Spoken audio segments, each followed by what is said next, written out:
Yeah, ready when you're out.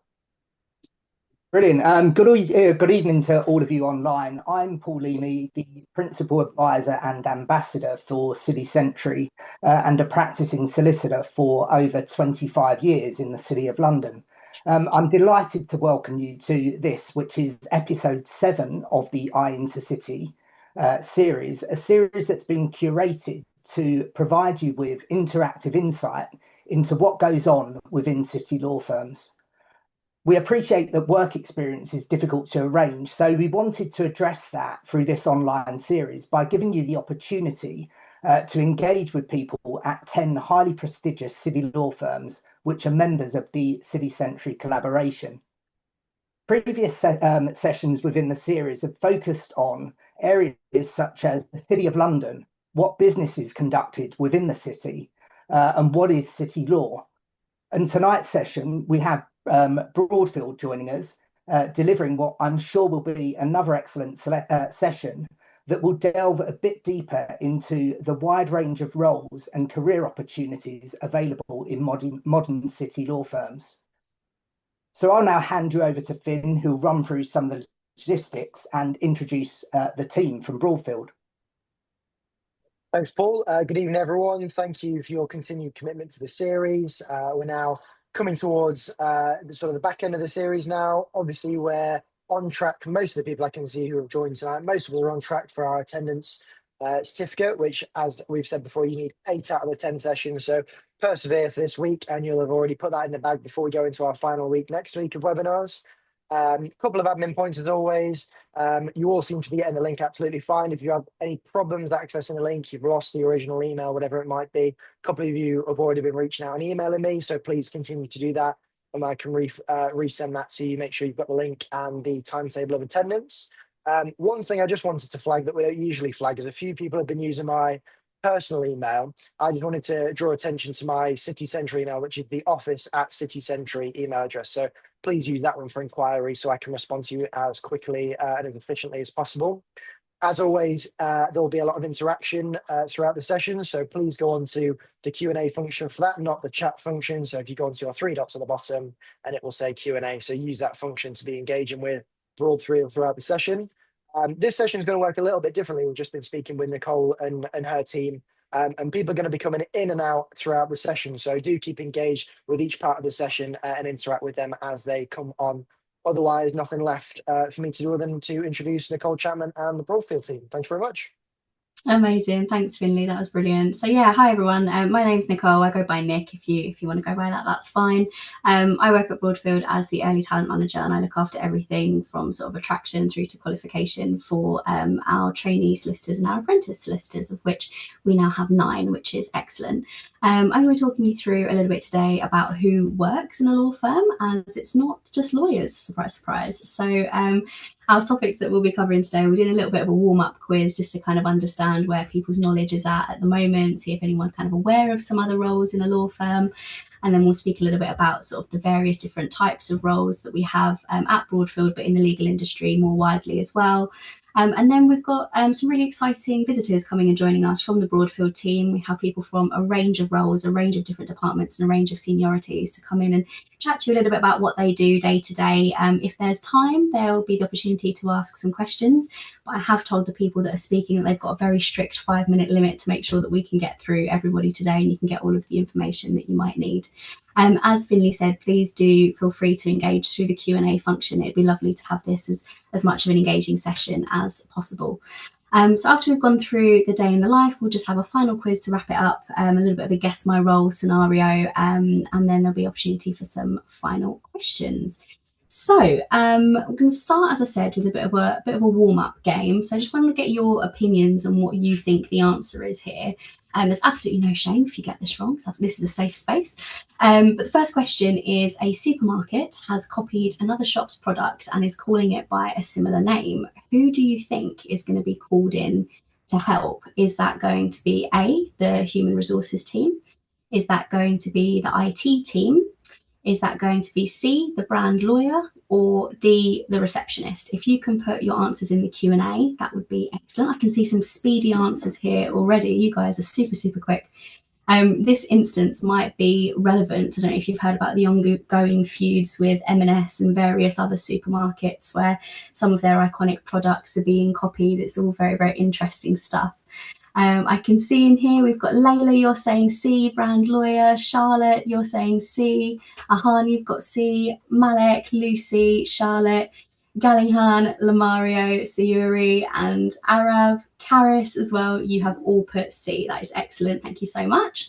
And that is the correct answer. That will be C. The brand lawyer will be getting involved in that type of scenario. So moving on to our second scenario, we've got a very important client coming to visit the office. Who is the person that would normally greet them first? And who do you think would be getting the room ready and making sure it all looks nice and there's tea and coffee available and all that stuff? So is that A, the human resources team, B, the IT team, C, the brand lawyer, who would be very busy if they had to do this and their other job, or D, the receptionist? I can see some more comments coming in. People are choosing receptionist, D, all coming through. That is excellent. Well done, everybody. Fab. So yeah, you are correct. That is D. The receptionist is normally the first person to greet the people that are coming into the office, make sure everybody's comfortable, takes coats, offers teas and coffees, and just make sure that the room is all set up nice and ready for them. So that is brilliant. Moving on to our third scenario here. So the firm has a new client. That means a lot more work is going to be coming into the firm, and we need some more solicitors to help with this increased workload. Who do we think is the team that looks after the hiring of these people? So is that A, the human resources team, B, the IT team, C, the brand lawyer, or D, the receptionist? I will say the brand lawyer and the receptionist would be very busy doing their other respective jobs, so I'd maybe go with one of the top two. Have we got any other answers coming through here? Yep, that's right. Human resources, A. Perfect, guys. Yep, that is human resources. Brilliant. Okay, and then moving on to our final example over here. So an important email that a client needs has disappeared from an online folder. Who is it that can help locate it? Is that A, the human resources team, B, the IT team, C, the brand lawyer, or D, the receptionist? And I'll give you just a couple of seconds to put your answers in the chat.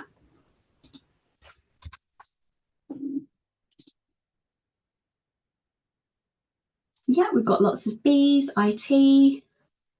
Perfect. Yeah, well done, everybody. That would be our tech wizards, the IT team that keep us going when this instance happens quite regularly in most law firms. They are the backbone of the firm most of the time. That is our IT team helping out to find that lost document on the online folder. Fab. So it seems like most people kind of have a bit of an idea of the various different roles in a law firm outside of the role of a lawyer as well, which is excellent. I'm going to take you through a little bit about kind of the types of roles and how we classify these various different positions. So in the majority of law firms, you have your legal teams. These might also be called fee earning teams because they're the ones that are doing the legal work and they're the ones that are charging the clients for their time. They are earning fees. And then on the other side of things, we have what we call business operations. Some other firms call them business services. They might call them global operations, something along those lines. And they're typically those people that are in non-lawyer roles. And we've got a fair few people from each side of the coin to come and chat to you today a little bit about what they do. So just as a little bit of an overview, when we're looking at the legal roles, we typically have partners. Partners are the most senior lawyers in the firm. They make a lot of the big decisions. They are actually the stakeholders in the business, so they earn a certain percentage of the profits that the organisation makes. They bring in new clients. A lot of their work is what we call business development. So they will be responsible for going out to events and sort of building relationships with people and kind of getting them to come into the business and be our clients. And they're also quite responsible for running certain parts of our business. So they might run certain teams or certain departments, and they're just kind of in charge of keeping everything ticking along and running along nicely.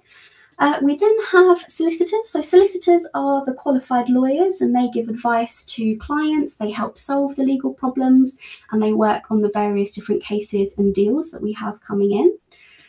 We also have paralegals. So paralegals are supporting the solicitors and they do things like legal research, they prepare documents and they help keep all of our cases organised.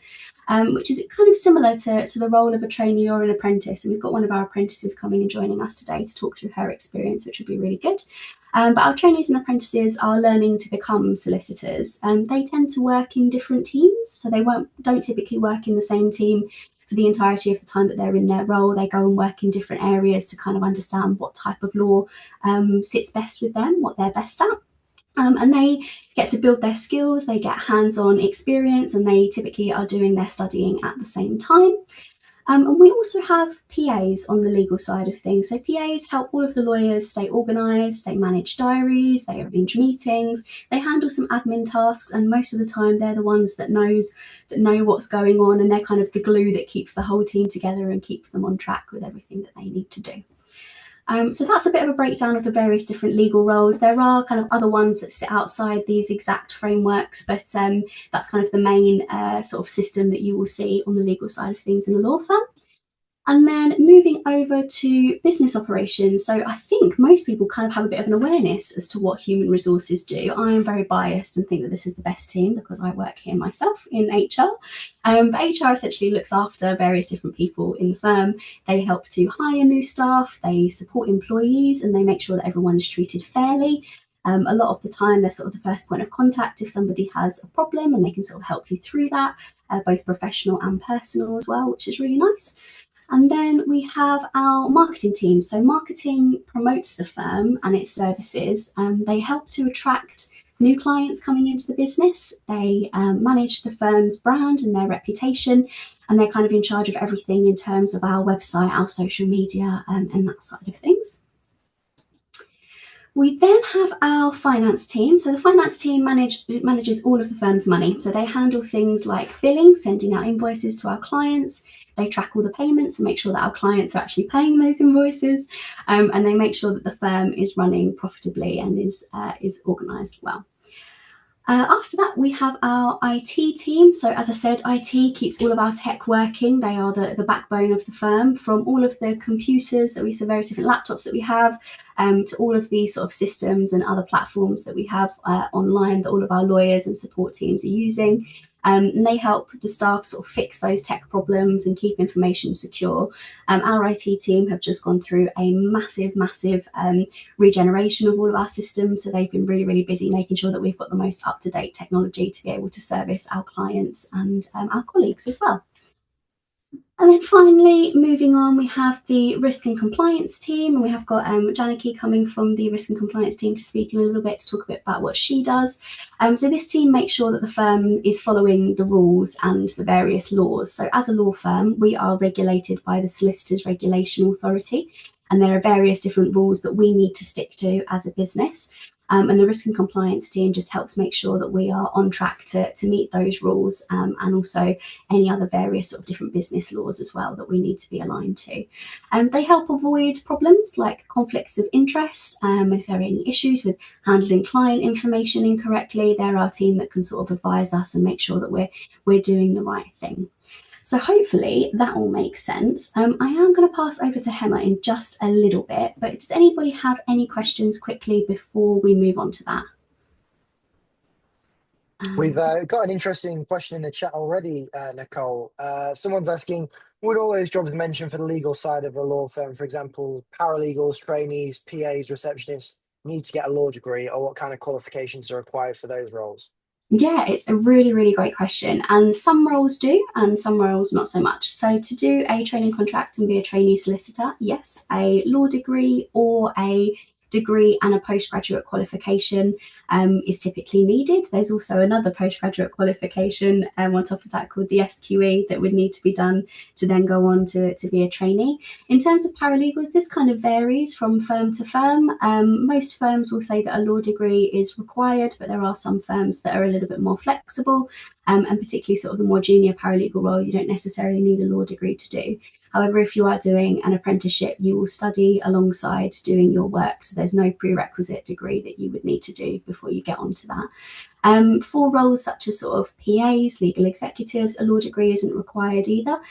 Sort of really strong administrative skills are needed for this role, and sort of high communication skills and that type of thing. So they tend to be the most important. I hope that makes sense. If there are any follow-up questions, you can obviously let me know. I'm happy to take some questions via our main inbox, which I'll show you towards the end of the session.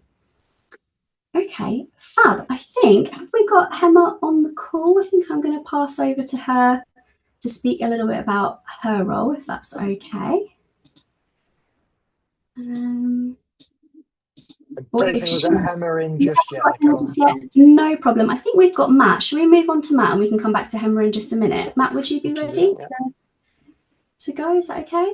Yeah, can you hear me? Yeah, perfect. Thank you so much. I will get your first slide up here and let you introduce yourself. Thank you. So I'm not Hannah, I'm Matt. I am an associate in the litigation team. I do commercial litigation mainly. A little bit about my background. I trained at the firm and I qualified nearly 4 years ago now. So I've been a practicing lawyer for almost 4 years. But before that, and before my training, I was a paralegal at the firm as well. So I've been with the firm since August of 2017. So I've seen it through quite a few different changes and quite a few different forms. In terms of what I actually do on my day to day, just a little bit about commercial litigation and litigation generally. When businesses or individuals have disagreements, really serious disagreements, for example, a company or an individual thinks that the other side has broken a contract or a promise to the other, or that they owe them money. If they can't sort it out themselves, then they come to lawyers like me. So my job is to help resolve those disputes, sometimes in court, sometimes before it gets to that stage. A typical day for me, really a lot of research and investigation. So a big part of the job is like being a detective. You go through documents and emails and records to try and piece together what actually happened between the two parties, and to figure out how the law applies to what happened. So it's a bit like building an argument for a debate, and you've got to really figure out the history of what's gone on.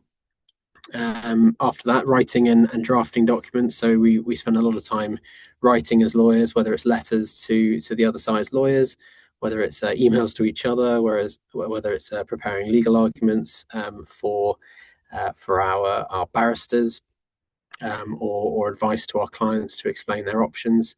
We've always got to make sure we're doing that as best we can in plain English. So clear writing is one of the most important skills in law.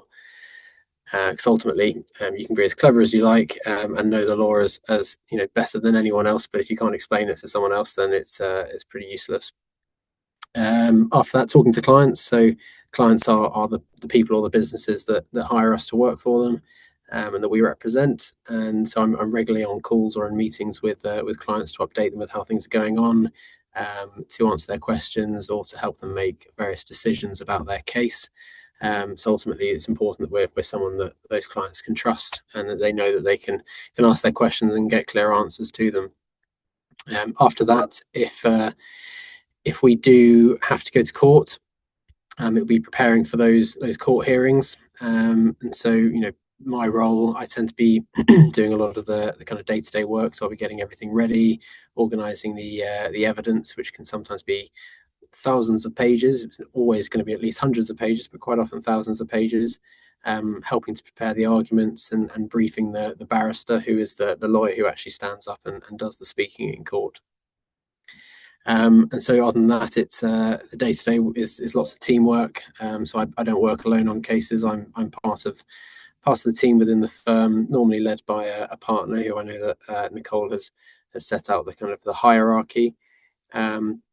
But I tend to work closely with them, with other associates at my level, and then also trainees and other paralegals and support staff. So Nicole, you can switch to the next slide. So how does my work fit into the bigger picture of the law firm's work? So I've said here that the law firm's a bit like a hospital. So there's different departments in a law firm for different specialisms of law. Being in the disputes team, that's separate to colleagues who might help people buy companies or buy properties. And within my team, I tend to be the one doing that day-to-day legwork on cases, reporting up to the more senior people and the partners. Most of the disputes that we work on will tend to settle, and so they'll tend to be resolved by agreement between the parties. But and that that would be before they reach the courtroom. So a lot of the job is negotiation and strategy. It's not always the big dramatic court speeches or cases. Sometimes it's actually about really presenting an argument and presenting a case in the best possible way as early as possible. So, just a few things that are that kind of might surprise you, or that are kind of you might not have thought about in relation to a career in law. There's a lot of reading, so that's probably the one of the things that people will say a lot. If you enjoy reading and writing more than maybe you enjoy maths or kind of the more formula based things like science, then law could suit you. On a big case, I might review thousands of emails and documents looking for evidence and send hundreds and hundreds of emails. So if reading and writing is something that you like, then it's a good job for you. Tech is very, very important in law these days. So it's not just paper files and kind of dusty textbooks. We use spreadsheets, databases. We use AI these days. We've got specialist software that we use. So there really is a lot of tech usage. So being tech savvy is important. I know this has been touched on already, but you don't have to have studied law specifically at university straight away to become a lawyer. So some of the best lawyers could have studied different subjects first, such as history, English, sciences, music. My A levels were actually quite science based before I went into law at university. Obviously, you'll do the conversion course after that, but it's always helpful to have people from different backgrounds. Other than people who just went straight into law at university. It can be an incredibly genuinely exciting job to work on. You might work on cases that are involving millions of pounds or international companies or disputes that end up in the news. So our team, our litigation team, also does a lot of fairly high profile inquiry work that involves the government and that can be in the headlines as well. So there's a lot of excitement with that, and there are even sometimes those moments where you find a document that you realise is going to be the key thing that can win you a case, and that can obviously be incredibly exciting. And really, as I said before, communication is that kind of key skill, and it's just as important as having good legal knowledge.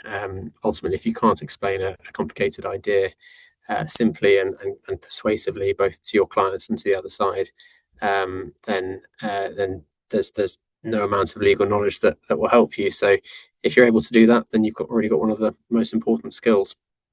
So I think that's a bit of a brief overview of who I am, what I do, and what the role is. But if anyone's got any questions, I'll be happy to ask them. Thank you, Matt. That is brilliant. Thank you. I think if it's okay, we'll move on to Hema, and if there are any questions afterwards, I can send them on if that's all right with you. No problem at all. Thank you so much for your time. Lovely to see you. No, cheers. Bye. Thank you. Hi, Hema. I will flick back to your slide and I'll pass over to you. Thanks so much for joining. Thank you very much. I've just moved that over. Can you see that? No, I've still got maths. Okay. Apologies. 2 seconds. That's okay. Well, whilst you're fixing that, I will say that it's lovely to see Matt do his presentation, because I met Matt maybe 8-9 years ago in a kitchen when he was doing his vacation placement. And so it's great to see him, doing a presentation and talking about his reality as a qualified lawyer, and doing very well, I might add, as well. So yes. Thank you. I think I've got that up now. I can see it. Perfect. Perfect. Thank you very much. Thank you. So a little bit about me. My name is Hema Anand. I head up the private real estate team here at Broadfield. And what private real estate means is buying and selling properties, in a nutshell. And I've been at Broadfield in its various forms for the last 11 years. and I qualified very many years ago, probably about 26 years ago. But the odd thing is I actually thought I'd end up doing family law and didn't get a training contract in a practice that did family law. So here I am doing property. It's interesting where life takes you. So let's talk about buying and selling property. Let's just say that it probably will touch most of your lives in some way, shape, or form. It also means that if you do end up doing property law, a lot of people are going to ask you for favors and for help in one way or another. So I've given you a health warning about what doing property law means in reality. Let's start with the process. So before we talk about managing the legal process, a client will call me. They may have been referred to me by an agent. I may have already acted for them. It could be that a valuer or a surveyor. It could be an advert they've seen. There are various ways in which we market ourselves, and somebody contacts us to say, I want to buy or sell property. Can you help? And so that first conversation is always really important in my world, because you get to know what the client is trying to achieve, the value, any complications, things like if they're buying, how they're going to buy it, where's the money coming from, so it's all that. Get to know your client, what is the transaction, and hopefully give a fee estimate during that call. And if everything is aligned, if they like what they hear, it's within budget or whatever it might be, then we get the green light to go ahead and represent a client in their property transaction. So the next point that has been made on the slide is about checking the important legal documents. Absolutely. This is when I will represent the buyer in this scenario. I will get a lot of documents from the seller, their solicitor, and that will be what's known as the due diligence. So it will be the title, i.e., how is this property registered at the land registry? What details are there on that title? I will submit searches at the local authority just to make sure that there is no pending notices or anything that might be adverse or negative related to the property that are held in public registers, for example. There may be a surveyor's report talking about sorry, Nicola, the slide's just gone back to Matt, but yeah, thank you.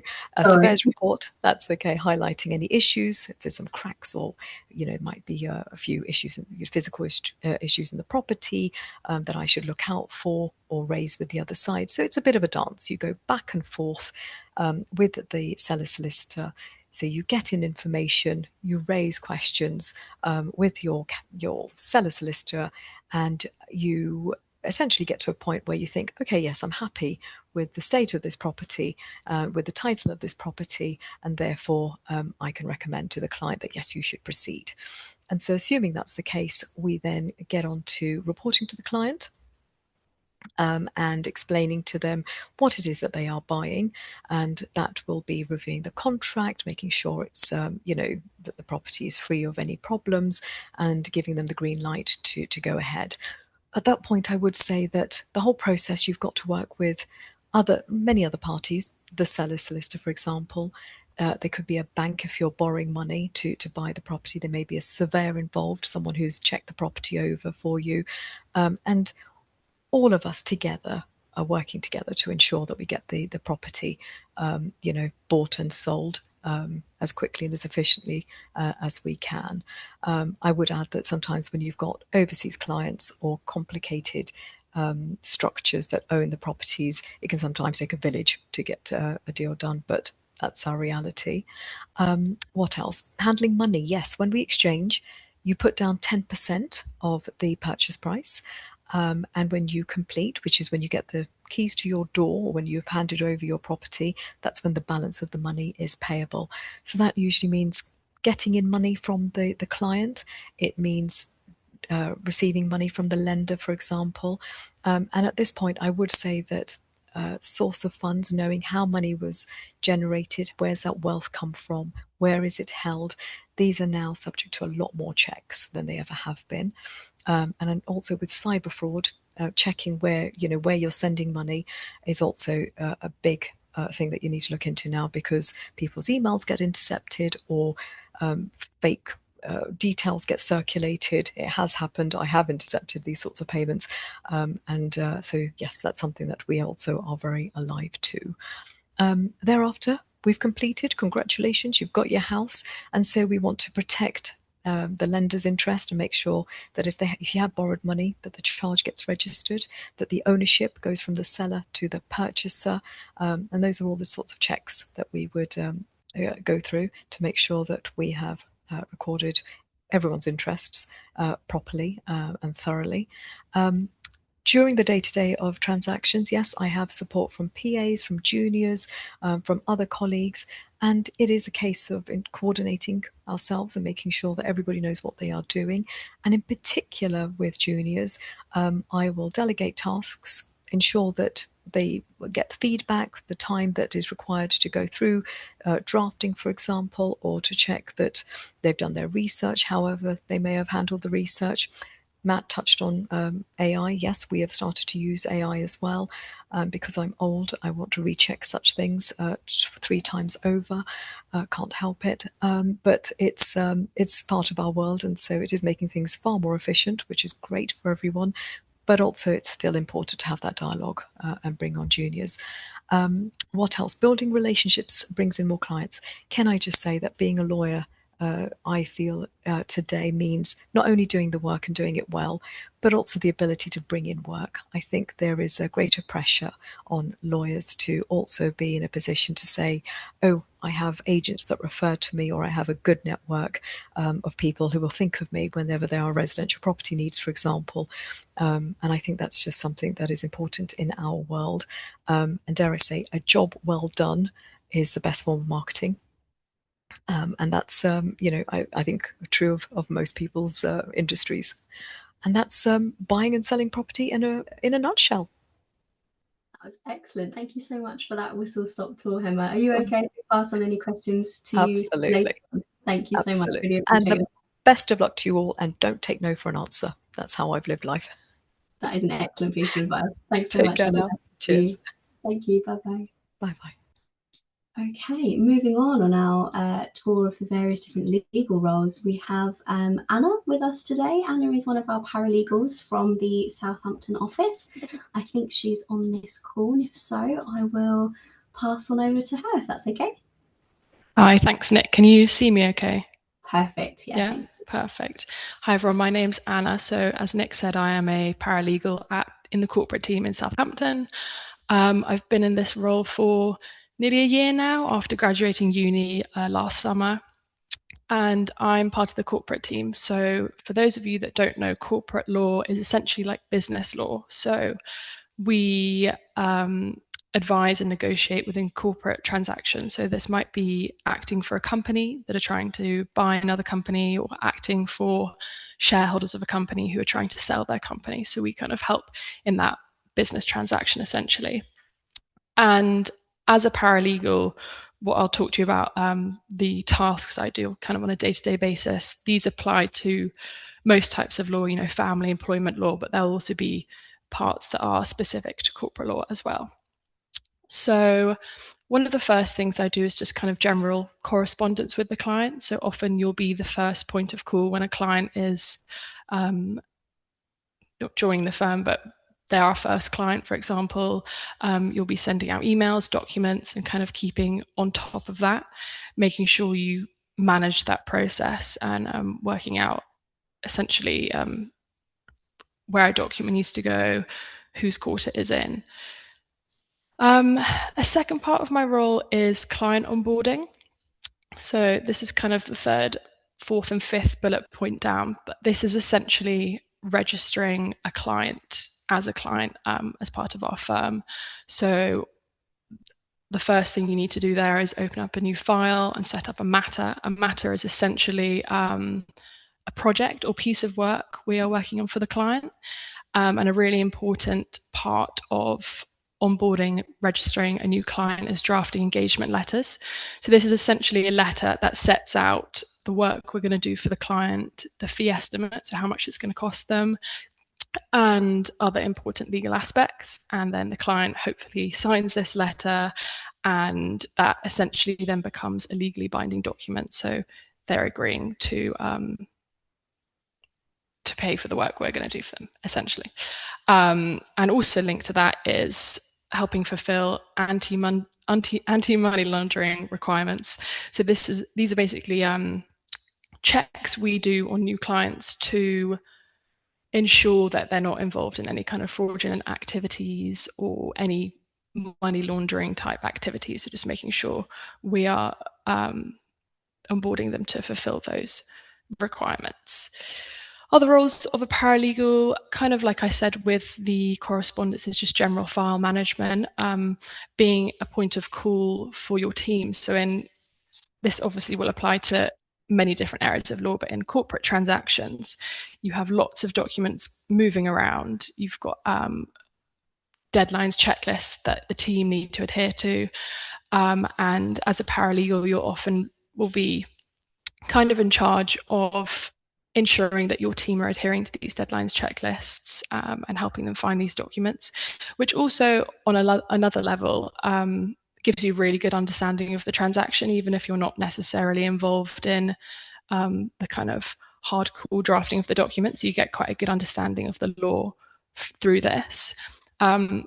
Which brings me on to my next point. So I am actually involved as a paralegal in drafting some basic kind of supporting documents to transactions. And I think the great thing about being a paralegal in this sense is that when I started my role, it was kind of more admin heavy. And then as I've progressed in confidence in my understanding of corporate law, I've kind of been involved in more legal aspects, so drafting these documents. And I think as one aspect of a paralegal, which is quite a good way, I think, of getting into law, because you can kind of build up your understanding and involvement in these legal aspects in a kind of way that's comfortable to you. And finally, I also help with business development. So as was previously mentioned, business development is essentially kind of like a tranche of marketing. So obviously you've got legal work you do, but you need to be reaching out to prospective clients, current clients, referrers, so bringing in the work essentially. And as a paralegal, I've helped by organising events, sending out invites, monitoring these invites, and just kind of tracking responses and helping organise these things, kind of like other aspects of my paralegal role. So that's kind of a very speedy overview of my role as paralegal. And I would just like to finish by saying that if you are interested in a legal career, I would really recommend the paralegal route, because I mean, I'm starting as a trainee solicitor in September, but I think that this has given me a really good introduction to the legal profession, and it's helped me, like I said, kind of gradually build my understanding of the law I'm involved in. And yeah, I would just recommend, if you're interested in law, it's a really good route to go. That's excellent. Thank you so much for your time, Anna. No worries. Thank you. We did have a question in the Q&A, but I've asked them to send details on to Finn, and I will catch up with you separately, and we'll make sure that person gets their answer. Sure. If that's okay with you. Okay. Thank you so much. Thanks. All right, lovely to see you. Thanks, Anna. You too. Bye-bye. Thanks. Bye. I think, have we got Clea ready next? Clea is one of our apprentices. She's working in the private wealth team. Oh, hi, Clea. Thank you so much for joining us. Am I okay to pass over to you? Yes, of course. Can you hear and see me okay? Just to double check. All perfect. Thank you.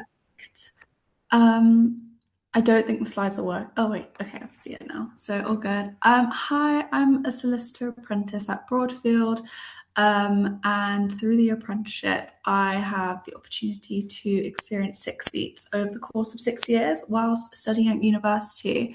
So for the first 4 years, I'll be studying for my degree, and then the final 2 would be focusing on the solicitor qualifying exams, otherwise known as the SQEs. So as Nick may have mentioned, I'm a second-year solicitor apprentice. My first seat in my first year was commercial real estate, and I'm now situated in the private wealth department. I thought it'd be good to give you a sort of an overview of the work that you would do in private wealth as a solicitor apprentice. Now, just generally speaking, private wealth, I would say that our work is mostly split into 2 parts. The first would be drafting, specifically wills, which is basically a document where someone decides what to do with the things that they own. So this can be, for instance, someone might decide that they want to leave a property that they own or their house to their children. Now, when it comes to drafting these, we often advise clients on how to make sure that their estate is as tax efficient as possible as well. So for when they die, which just means that when they die, they will owe like the lowest amount of inheritance tax as possible. Just for reference, inheritance tax is currently owed at a rate of 40% above a certain threshold. So if your estate is over the threshold of £325,000, you have to pay 40%. So it's always good to try and combat that and make sure that our clients know as many options as possible to minimize this as much as possible. The other part of our work consists of helping out with the probate process. So when a person dies, we will often help with distributing their estate in the way that the deceased had asked for in the will.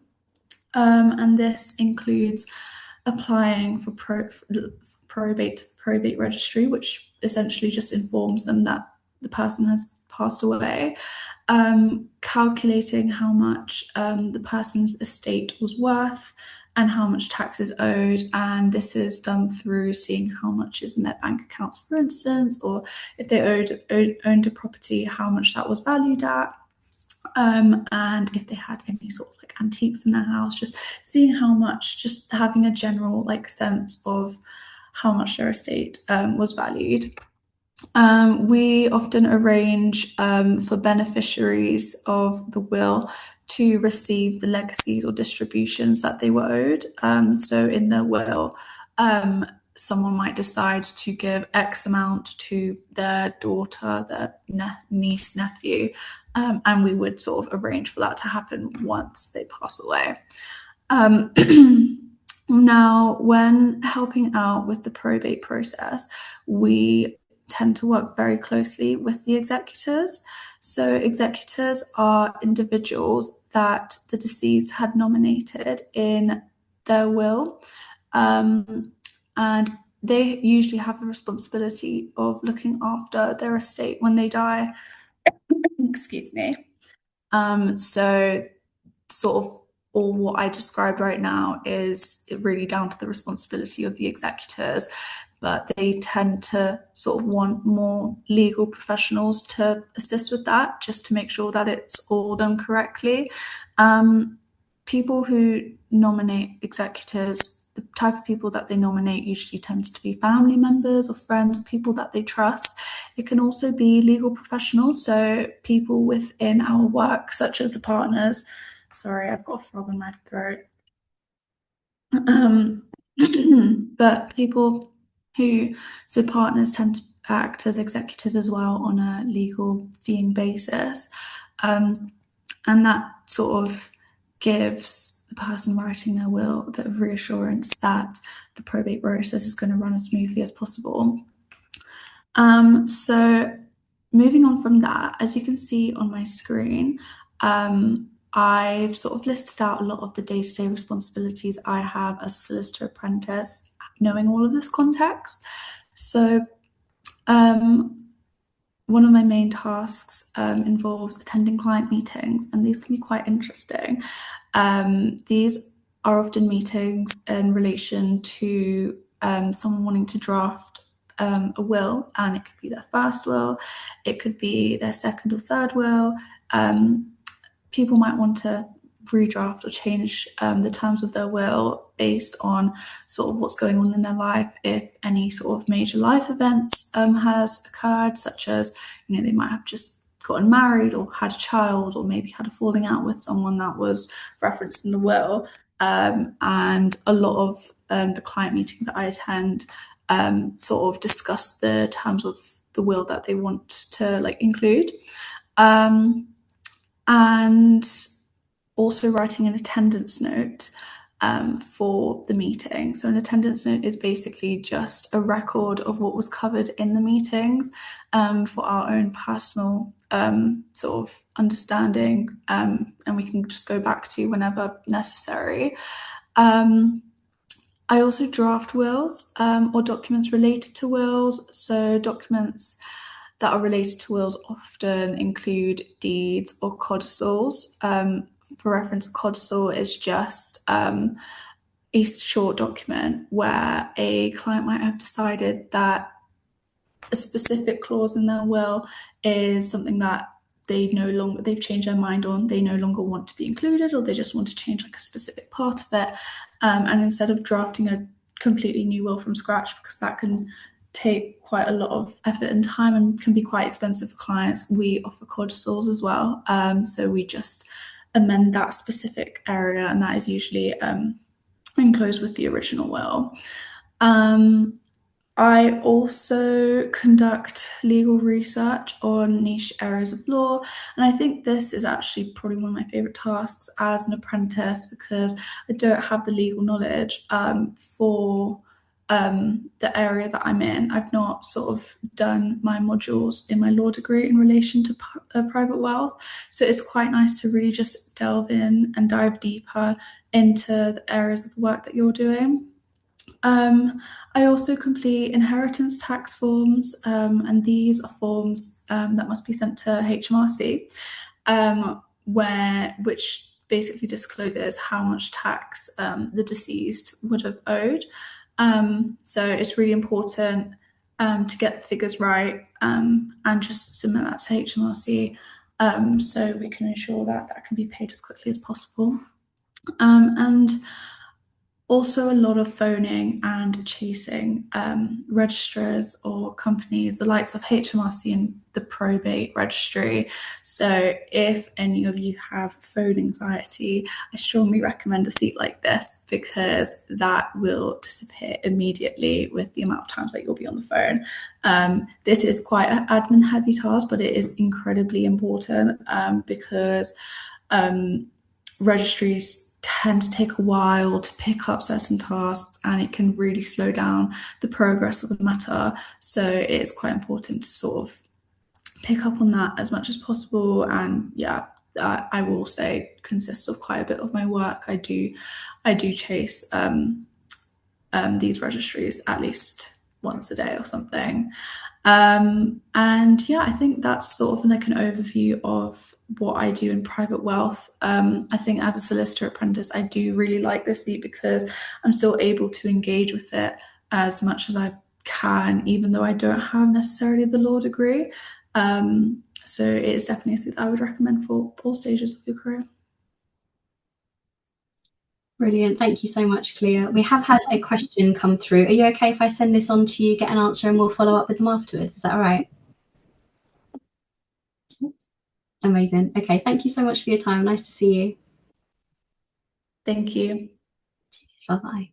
Okay, so as I mentioned, we have kind of the two splits of types of roles in a law firm. So we've heard from various 4 different people at 4 different stages of their career, 4 different areas of law that they're working on. And we're now going to move on to speaking a little bit about the business operations roles. Obviously, working in a law firm, we are a company, we are a business, and there are various different teams that all businesses need to ensure that they can run smoothly. So I'm going to hand you over to our Group HR Director, Annette, who's going to talk you through a little bit about what the human resources team do. As I said before, I am biased because this is my team and it's my favourite. But I will let Annette tell you why it is so great. Thanks, Nick, and thanks for arranging this. It's great. It's great learning about everybody and what they do. So yes, I am Annette Brown. I'm the Group HR Director. So my role is quite varied, and I have a big team, and they're an amazing team, and they work really, really hard. But ultimately, we are all looking after employees from the moment that they join, and actually beforehand, in the pre-boarding, right the way through the employment life cycle and towards the end when people retire. Not everybody starts, early in their career and stays to their retirement, but we try and make sure that people are treated fairly and feel safe and are happy in their job. We help hire people, we help decide who gets the job, and we make sure that the company brings in the right talent. And also that process, we also really make sure that that process is being done fairly as well. We try to solve problems and we step in where there are disagreements or issues between employees, and we help fix them. So we try and deal with things as much as possible on an informal basis.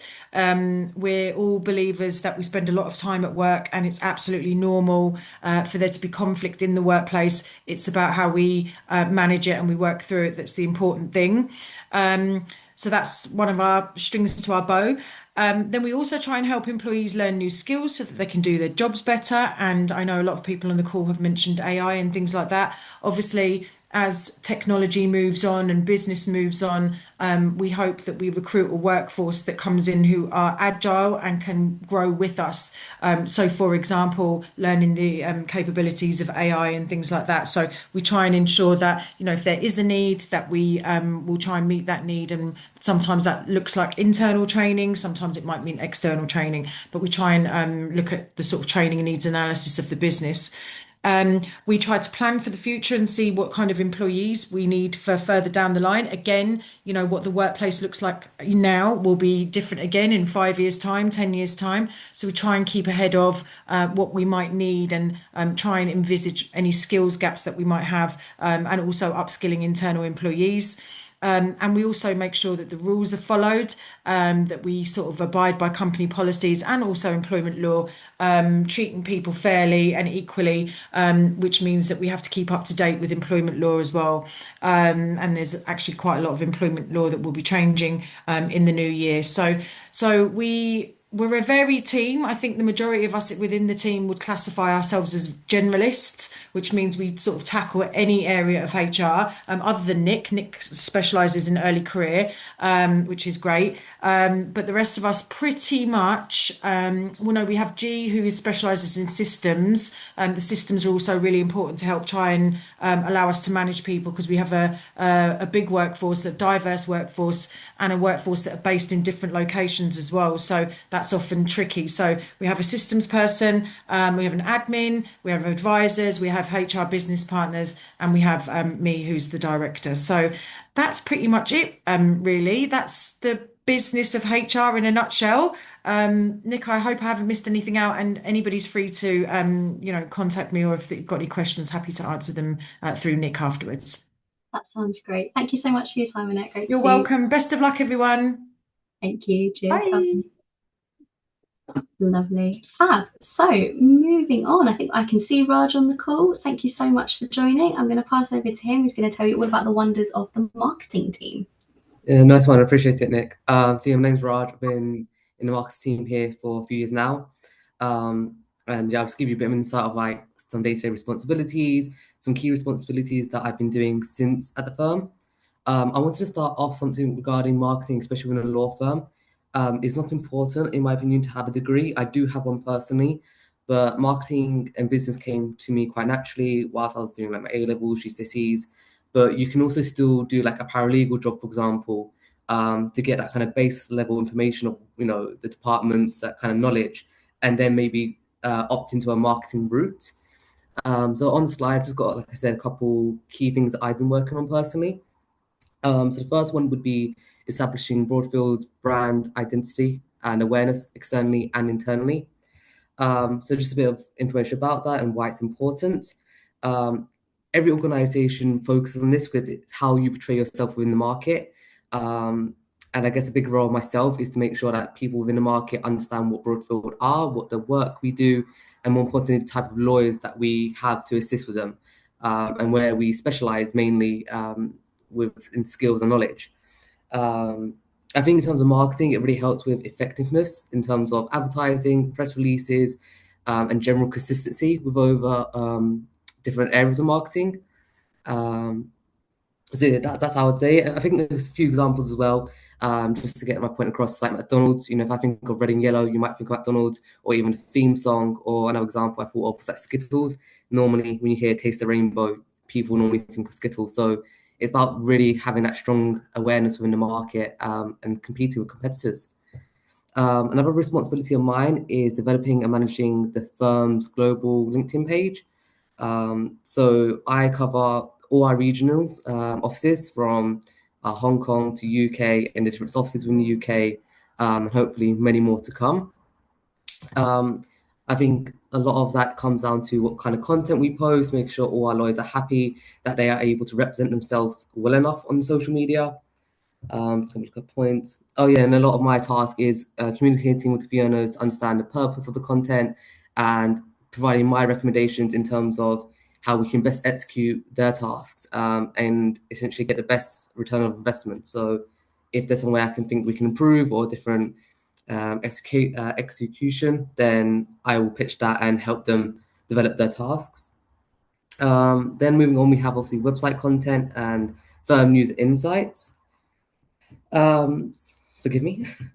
So yeah, so a lot of my work on there would be developing reports. The reports are a bit broad in terms of they can be monthly or quarterly. I normally collect data in terms of how our website is performing, how certain pages are performing, if there are weaknesses within our website, how we can develop that. So if I'm noticing that there is less traffic going on to our employment team page, I might speak to the employment team to see if they have any new articles or any new news they wish to get out to really promote that department. And that also applies to the LinkedIn and any real social platforms, including Instagram, for example, as well. It's really understanding why changes happen because similar to what Annette mentioned, things do change, technology changes, our behaviors as consumers behave. So my job is kind of to understand that and to make sure I'm best meeting the right audience any way possible, essentially. And then finally, I mentioned design. So arguably it's probably my favorite part of the job. A big responsibility of mine here is designing everything in terms of house styling, brand colors, fonts, spelling, etc. So a couple examples would be our ads we have. So we have like Google and LinkedIn ads. It can often be helping the lawyers in terms of presentations for clients, making sure that that's represented in the correct manner, and representing the firm in the most professional but easy way possible so that clients can understand the information and anything regarding the back end of things like accessing, sharing, anything confidential as such. Sorry. And yeah, I think that's mainly it. I think my job in marketing I really enjoy. As I kind of mentioned, I have a big interest in business and kind of advertising in general.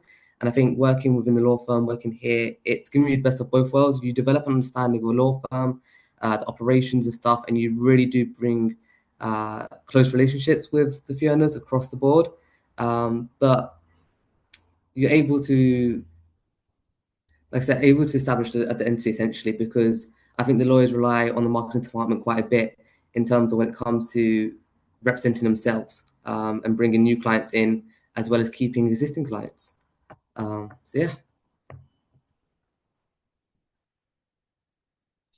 Amazing. Thank you, Raj. That was a really cool overview. Really appreciate it. Are you okay if we send any follow-up questions to you? Is that right? Go for it. Amazing. Thank you so much. Fabulous. Thank you.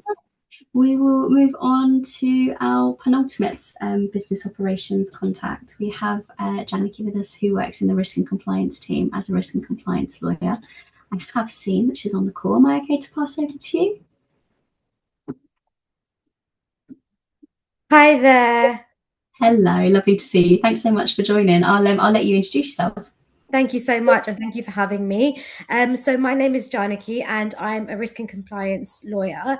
It's actually really interesting because I had a very unique entry into the legal profession because I did a law degree. But actually, the entry wasn't so unique. I did a standard law degree, and I did the LPC, and I started paralegaling, doing a client-facing paralegal role, basically working with clients really regularly.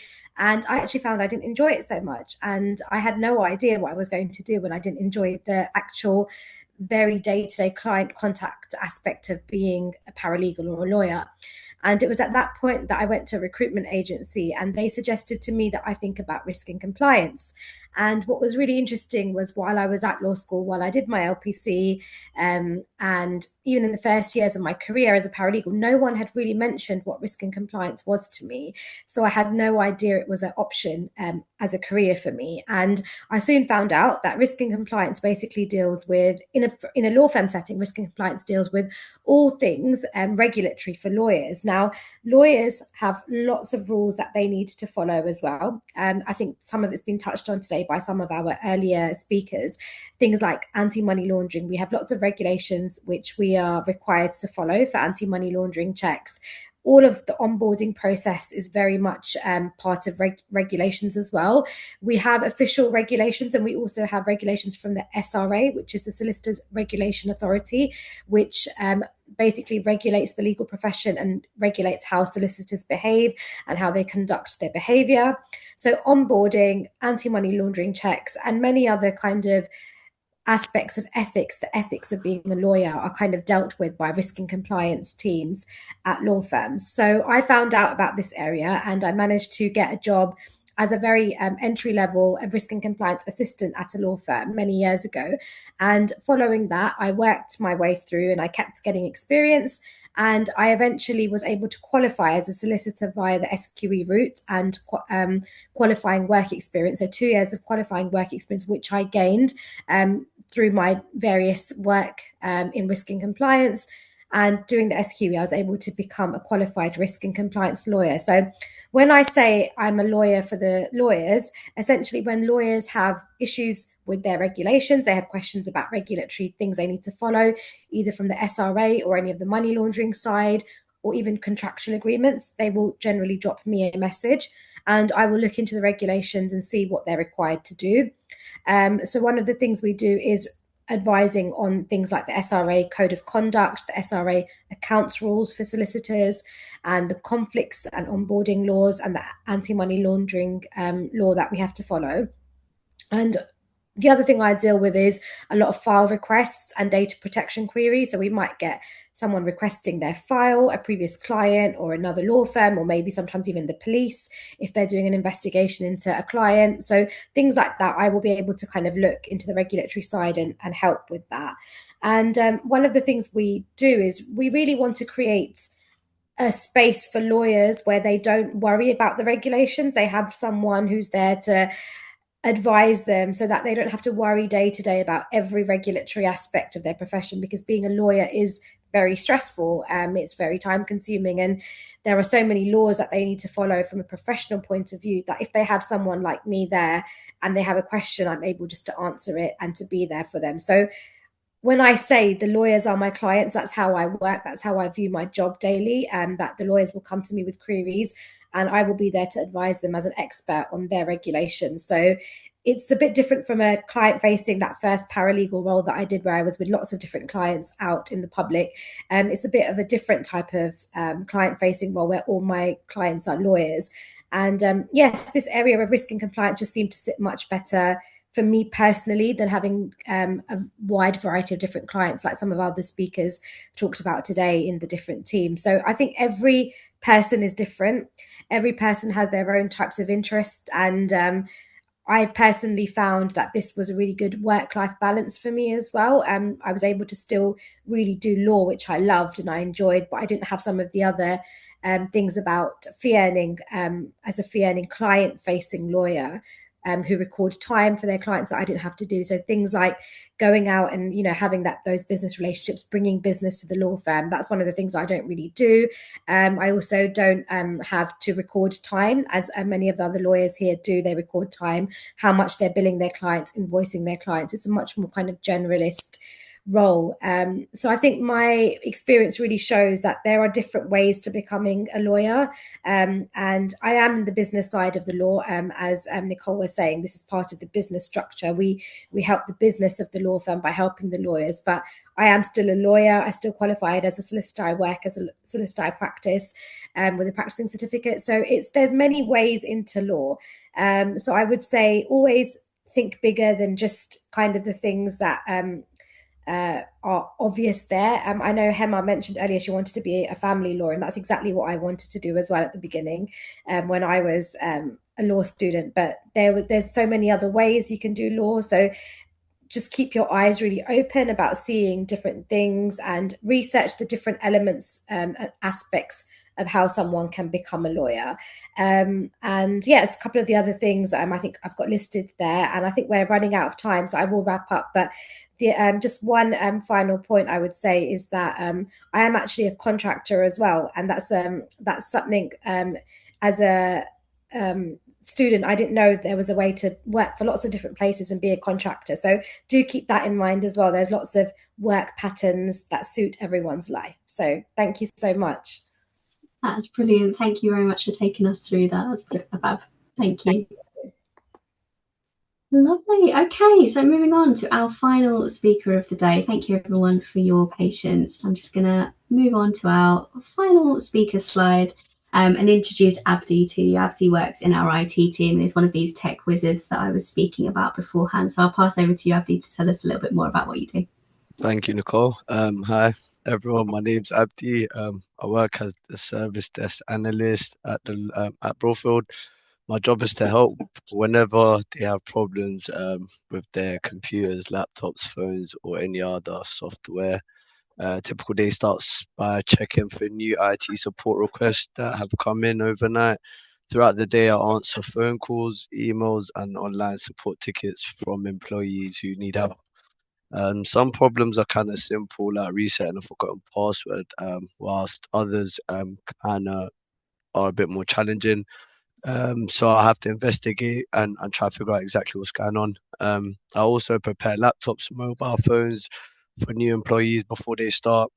This includes creating their accounts, giving them access to the systems that they need, and just making sure everything is ready for their first day. It's a nice feeling sometimes knowing that someone can start their job without having any issues, but there's always issues when you're dealing with some tech. Another part of my role is supporting the specialist software that we use, that the lawyers use. That includes softwares like Elite and Outlook. So sometimes I have to help out. I also have to help out presenting, helping out with when they're doing presentations and video calls, just to make sure all the equipment's working correctly and the meeting runs smoothly. And if something goes wrong, I'm usually the point of contact. One thing I enjoy the most about my role is no day is the same. You always have different issues that you'll probably come across, and that's kind of make work more interesting. I get to solve different problems, learn new technologies, and help out lots of different people. It can be challenging at times, but it's very rewarding when you get the right fix and you help people in difficult times. That's it in a nutshell, really. Thank you. Thanks so much, Abdi. That was a really good overview. As I said before, the tech team are absolutely crucial to our business, and I would recommend anyone starting their first job once they've left school or college or uni or whatever it is, always make good friends with the tech team, because they're always very happy to help out, which is nice. Thanks so much for your time, Abdi. Lovely to see you. No problem. Good to see you, Nicole. Bye. Have a good evening. Bye-bye. You too. Bye.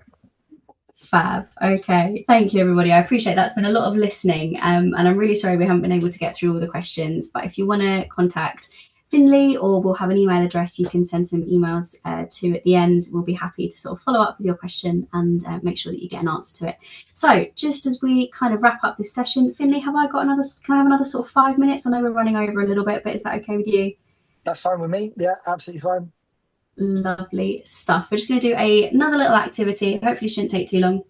Bit of a guess my job, taking all of the information that you guys will have learned today and putting it into practice. So I've got 4 different profiles here. First row up here, sorry, that's far too small on my screen over here, so I'm going to have to read it from my left-hand screen.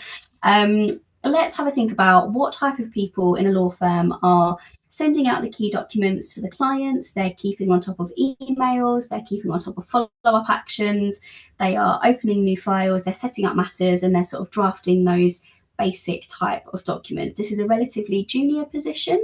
Can anybody put in the Q&A what they think the answer is? Arav, you are super speedy. Paralegals, yes, absolutely. So this is what Anna will be doing day to day. Thank you so much for listening. That's brilliant. Moving on to the second profile, we've got somebody who leads a team of lawyers. They make important decisions for the business. They are building relationships with those clients. They're working with clients. They're giving expert advice and solving those complex issues, and also going out and getting new work, winning new business for the firm, getting new clients on board, and making sure that that high quality work is delivered. Do we have any answers for this one? Partners, yes, excellent. Well done, guys. I think we've had a fair few people come through and say partners. Arav, you're the first again. Well done, very speedy. And we've got a picture of Hema up there, who's talking to us about her day in the life in private real estate. Next up, so who helps to promote the law firm? Who is working on social media posts, on emails? Who is dealing with our website? Who is also organising one of those events to get new clients to come and meet us? And who's also doing some market research to understand sort of various different companies and industries that the lawyers could possibly help? We've had a lot of very quick responses here saying marketing. That is absolutely correct. Got a picture of Raj's smiling face over there. That's really, really good. Okay, so final one.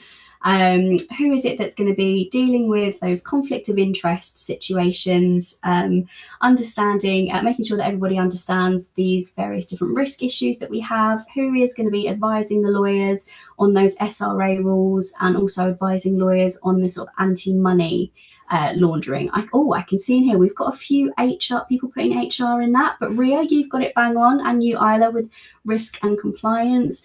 Malek and Layla, you've got that too. Well done, Charlotte and Sayuri, putting down risk and compliance. That is correct. We have Janiki's face there. Well, I think that was really successful. It seems like everybody's taken on board the information that we've been given over the last sort of hour or so. So thank you very much for that. Just to kind of wrap up, I just want to see what kind of job sounds the most interesting to you. If anyone wants to put that in the Q&A, it'd be nice to share. I won't hate you too much if you don't put down HR. Feel free to put down any option that you think would be interesting for you. Yeah, being a partner would be cool. Have we got any others coming through? Give it a couple of seconds. Yeah, marketing would be really fun as well. Nice one, Layla. Yeah, Arav with a partner, brilliant. Yeah, risk and compliance is super, super interesting. And I think it segues really nicely into the role of a solicitor as well. As Jennifer said, she started off as a solicitor and then segued into risk and compliance. Some people do it the other way around. Some people obviously have their sort of linear pathways, and that's absolutely fine. But they are both super, super interesting roles. So I'm very glad to hear that you think that sounds good. Yeah, the partners are very cool, and it does allow you to make those decisions. Really good, Aham. That's fabulous. Well, okay, I think that is everything from me. In terms of, as I said before, if there are any other questions, please feel free. You can pop them through to this email address, or Finn, I don't know if it's better to send them on to you, but we'll make sure that you get an answer to your query if you'd like to email us. That is everything from me. Just want to say a massive thank you to City Century for giving us this platform and enabling us to talk to you. And thank you so much for coming along and being so engaged, for us running over quite significantly over that allocated hour slot. So thank you very much for being so engaged. Lovely to see you all. Thanks, Nicole. Really, really appreciate that. Yeah, massive thank you to you and your team at Broadfield. A little bit of a different format for us tonight. So it's been a really, really interesting one to sort of get to chat to people from not just the legal side of the firm, but all sorts of parts of the firm that are contributing to the work that's happening day in, day out. So I think it's been a really useful session. Obviously, conscious of time. So as Nicole has said, please do feel free to filter any questions you might have. I've seen already in the chat that we've got quite a few good ones that are coming through. So either email me, I put my City Century email address in the answered part of our Q&A section. So if you want to filter those through to me, I can then pass them on to the team. Otherwise, the early careers email address for the law firm is on the slide at the moment if you want to filter them straight through to Nicole. Anything from yourself, Paul? No, I think that was great. Thank you so much, Nicole, and all of the Broadfield team for joining us today. For me, the sort of highlight to take away from this session is that just how integral the business operations teams are to the running and the success of a city law firm. We've heard from people from talent, HR, from marketing, from risk and compliance, and from the IT service desk. The IT service desk were my favourite friends at my last firm because I called on them pretty much every day with an issue that I had with my laptop, and that was more me and my own stupidity rather than a technical IT issue. But they are really the people who drive and keep law firms running. So some great insights there from the Broadfield team. Thank you so much. Thanks, Paul. Otherwise, I look forward to seeing all of you back here same time, 5 o'clock on Wednesday for episode 8 of the series. Have a good evening and appreciate